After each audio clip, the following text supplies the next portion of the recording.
Jainism. आज मैं आपको इंडियन एंशिएंट हिस्ट्री के ऐसे दौर से परिचय कराने वाला हूं जिसने इंडियन सोसाइटी को बदल कर रख दिया। न सिर्फ रिलीजियस सिनेरियो पर गहन प्रभाव छोड़ा, बल्कि पॉलिटिकल सेटअप और इवन इकोनॉमी को भी इंपैक्ट किया। इसका प्रभाव आज भी देखने को मिलता है। गांधी जी की basic ideology of non violence को यहीं से प्रेरणा मिली। दोस्तों, ये कहानी है 6th और 5th सेंचुरी बीसी की, जब एंशिएंट हिस्ट्री का वैदिक कल्चर अपनी चरम सीमा पर पहुंच चुका था। लोग प्रीस्टली क्लास यानी पुरोहित वर्ग कल्ट्स और रिचुअल्स के खिलाफ आवाज उठाने लगे थे, स्पेशली पांचाल और विदेहा में, जहां 600 बीसी के आसपास उपनिषद्स को कंपाइल किया जा रहा था।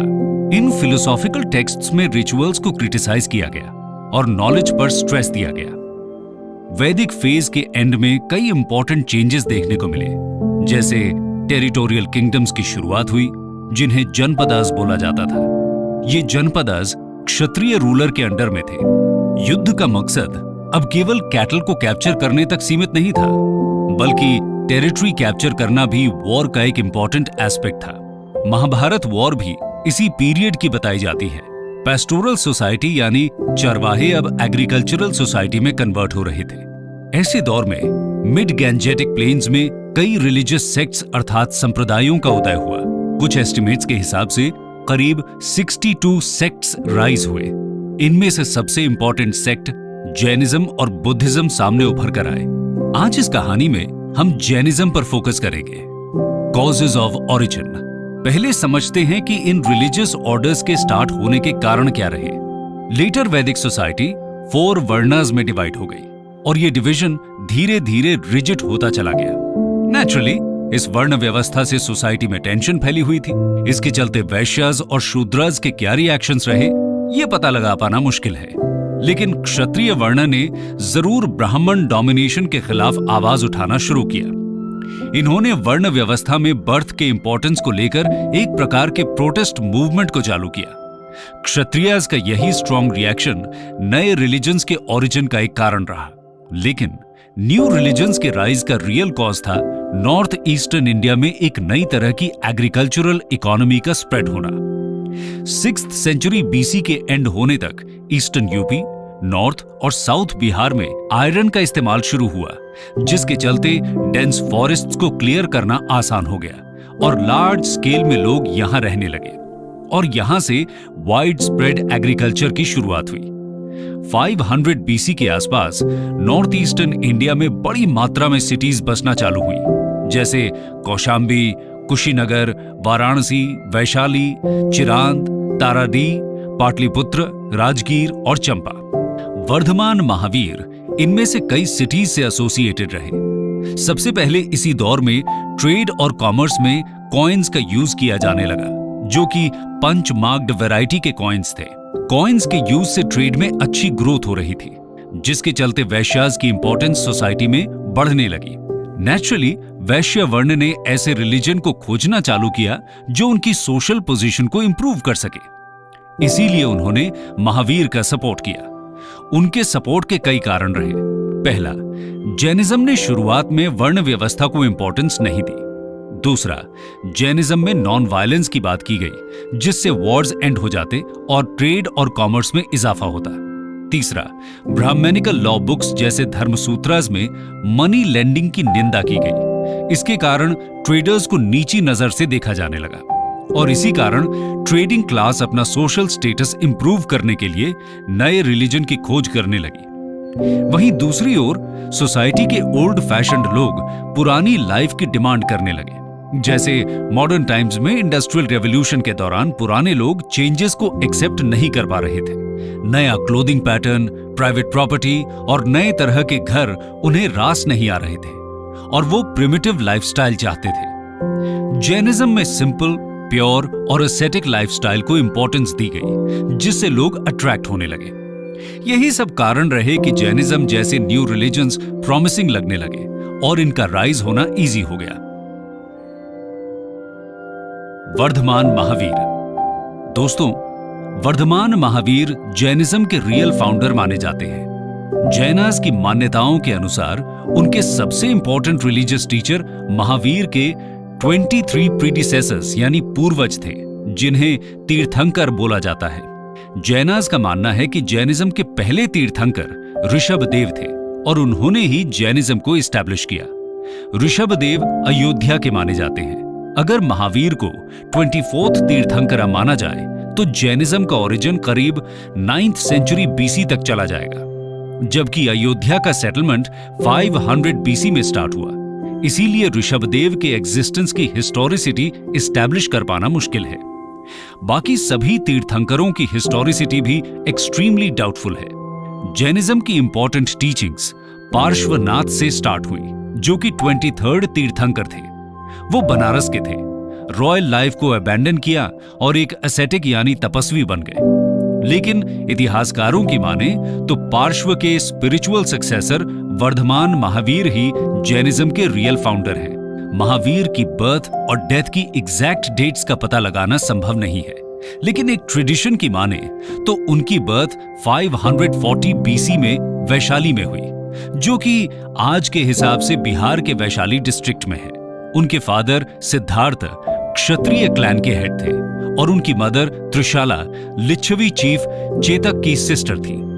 चेतक की डॉटर की मैरिज बिंबिसार से हुई। इससे ये तो साफ है कि महावीर की फैमिली मगध की रॉयल फैमिली से जुड़ी हुई थी, जिसकी मदद से उनको प्रिंसेस और नोबल्स तक अपनी अप्रोच पहुंचाने में आसानी हुई। शुरुआत में महावीर एक गृहस्थ जीवन जीते रहे, पर ट्रूथ को ढूंढने और समझने की राह पर उन्होंने 30 साल की एज में दुनिया का त्याग कर दिया और एक तपस्वी बन गए। जीवन के 12 साल उन्होंने केवल भ्रमण करते हुए निकाले।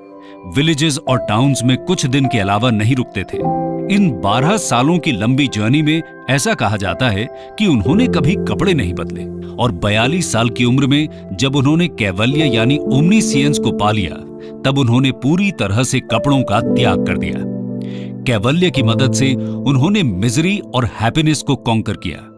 इसी कॉन्क्वेस्ट के कारण उन्हें महावीर यानी ग्रेट हीरो या जीना यानी कॉन्करर ऑफ वनसेल्फ बोला गया और उनके फॉलोअर्स को जैनास। 30 साल तक महावीर ने अपने रिलीजन को प्रोपगेट किया, एक्सपैंड किया और यह मिशन उनको कौशाल, मगध, मिथिला और चंपा जैसी सिटीज में ले गया।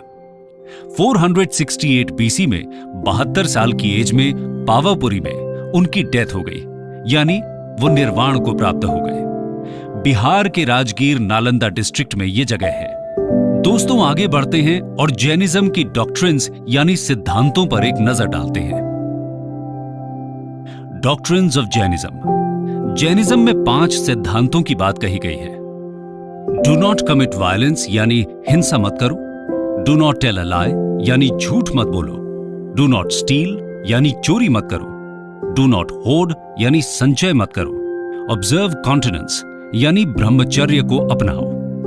ऐसा कहा जाता है कि सिर्फ 5वां सिद्धांत यानी ब्रह्मचर्य ही महावीर ने ऐड किया, बाकी 4 उन्होंने पिछले तीर्थंकरों से लिए। जैनिज्म का सबसे इंपॉर्टेंट डॉक्ट्रिन था अहिंसा यानी non injury to living beings.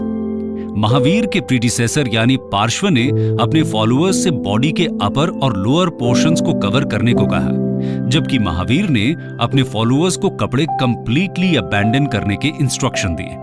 इससे पता चलता है कि महावीर ने अपने फॉलोअर्स को ज्यादा स्ट्रिक्ट और सीधा साधा जीवन जीने को कहा। कई रीजंस में से एक ये भी कारण रहा कि आगे चलकर जैनिज्म 2 सेक्ट्स में डिवाइड हो गया। श्वेतांबरस जो व्हाइट कपड़े पहनने लगे और दिगंबरस जिन्होंने कपड़ों का त्याग किया। जैनिज्म ने गॉड के एग्जिस्टेंस को रिकॉग्नाइज किया, लेकिन उन्हें जिना की श्रेणी से नीचे ही रखा। वर्ण सिस्टम को जैनिज्म ने एकदम कंडेम नहीं किया, जिस तरह बुद्धिज्म ने किया। महावीर के अनुसार एक पर्सन का अपर और लोअर वर्ण में बर्थ होना उसके पिछले जन्म में किए गए सिंस और वर्च्यूज पर डिपेंडेंट था। इसका मतलब महावीर थ्योरी ऑफ कर्मा में बिलीव करते थे। महावीर के ओपिनियन में लोअर कास्ट के लोग प्योर और मेरिटोरियस लाइफ जीते हुए लिबरेशन यानी मुक्ति पा सकते थे। फ्रीडम फ्रॉम वर्ल्डली बॉन्ड्स यानी दुनियादारी से मुक्ति जैनिज्म का मेन मोटिव था। स्पष्ट है कि महावीर लिबरेशन ऑफ सोल की बात कर रहे थे। ऐसा करने के लिए किसी भी तरह के रिचुअल्स की जरूरत नहीं थी। राइट नॉलेज, राइट फेथ और राइट एक्शन के थ्रू इसको पाया जा सकता था। इनको जैनिज्म का त्रिरत्न कहा जाता है। जैनिज्म में वॉर और एग्रीकल्चर दोनों को ही प्रोहिबिट किया गया, क्योंकि दोनों में ही लिविंग बीइंग्स की किलिंग इन्वॉल्व थी।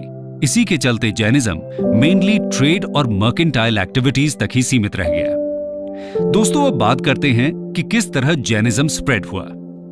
Spread of Jainism. जैनिज्म को स्प्रेड करने के लिए महावीर ने एक फॉलोअर्स के ऑर्डर या ग्रुप को तैयार किया, जिसमें मेन और वुमेन दोनों को एडमिट किया जा सकता था।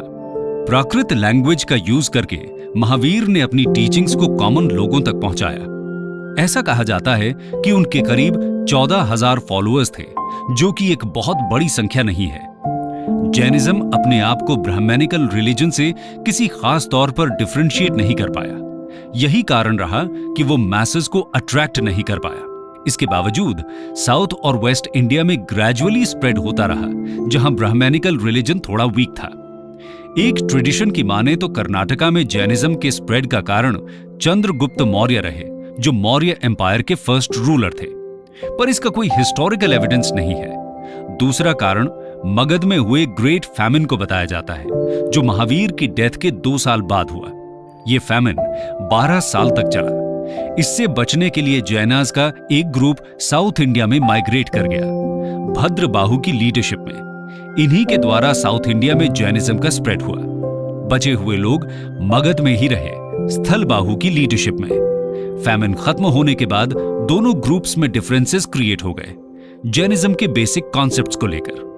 इन डिफरेंसेस को रिजॉल्व करने के लिए और जैनिज्म की मेन टीचिंग्स को कंपाइल करने के लिए एक काउंसिल को कन्वीन किया गया पाटलिपुत्र में। लेकिन साउथ से वापस आने वाले जैनाज ने इस काउंसिल का बॉयकॉट किया। इसके बाद से सदर्न ग्रुप को दिगंबराज और मगधन ग्रुप को श्वेतांबराज बोला जाने लगा। इस तरह से जैनिज्म 2 सेक्ट्स में डिवाइड हो गया। ये फैमिन थियोरी की ऑथेंटिसिटी डाउटफुल है, पर इतना साफ है कि जैनिज्म 2 सेक्ट्स में डिवाइड जरूर हो गया था। दोस्तों, यहां यह बताना जरूरी है कि जैनिज्म की एक काउंसिल आगे चलकर 512 एडी में भी हुई। क्षमास रमाना ने इसको प्रिसाइड किया था। इस काउंसिल में 12 अंगाज और 12 उप अंगाज को कंपाइल किया गया, जो जैनिज्म के इंपॉर्टेंट रिलीजियस स्क्रिप्चर्स हैं। एपिग्राफिक एविडेंस यानी पुरालेख के अनुसार कर्नाटका में जैनिज्म का स्प्रेड 3rd सेंचुरी एडी के बाद ही हुआ। 5th सेंचुरी एडी के बाद कई जैना मॉनेस्ट्रीज कर्नाटका में भी बनी, जिन्हें बसदीज बोला जाता था। कलिंग ओडिशा की बात करें तो यहां पर जैनिज्म का स्प्रेड 4th सेंचुरी बीसी में हुआ। 1st सेंचुरी बीसी में कलिंग किंग खारवेला का पेट्रनेज जैनिज्म को मिला। तमिलनाडु के सदर्न डिस्ट्रिक्ट्स में इसका स्प्रेड 2nd और 1st सेंचुरी बीसी में देखने को मिला। आने वाली सेंचुरीज में मालवा, गुजरात और राजस्थान में जैनिज्म स्प्रेड हुआ, जहां आज भी इनकी एक सब्सटैंशियल पॉपुलेशन है। इनका मेन ऑक्यूपेशन आज भी ट्रेड और कॉमर्स ही है। यहां एक इंटरेस्टिंग बात सामने आती है। भले ही जैनिज्म बुद्धिज्म के कंपैरिजन में रैपिडली स्प्रेड नहीं हुआ, पर आज भी जैन पॉपुलेशन यहां बरकरार है, जबकि बुद्धिज्म वर्चुअली डिसअपीयर हो गया। दोस्तों, एक नजर जैनिज्म के सोसाइटी में कॉन्ट्रीब्यूशंस पर भी डालते हैं। Contribution of Jainism. जैनिज्म ऐसा फर्स्ट सीरियस अटेम्प्ट था जो वर्ण सिस्टम और रिचुअलिस्टिक वैदिक रिलीजन के खिलाफ लड़ाई लड़ रहा था। शुरुआती जैनाज ने संस्कृत को डिस्कार्ड किया, जो कि ब्राह्मण पेट्रनेज में थी। उन्होंने कॉमन पीपल की लैंग्वेज यानी प्राकृत को अडॉप्ट किया अपने डॉक्ट्रिन को प्रीच करने के लिए। उनका रिलीजियस लिटरेचर अर्ध मगधी में लिखा गया, जो कि 6th सेंचुरी एडी में गुजरात की एक जगह वल्लभी में कंपाइल हुआ। इसके कारण प्राकृत लैंग्वेज की ग्रोथ होने लगी। प्राकृत लैंग्वेज से निकलकर कई रीजनल लैंग्वेजेस डेवलप होने लगी, जैसे शौरसेनी, जिससे मराठी लैंग्वेज डेवलप हुई। शुरुआती जैनाज ने कुछ इंपॉर्टेंट वर्क्स अपभ्रंश लैंग्वेज में लिखे और इसकी फर्स्ट ग्रामर को भी कंपाइल किया।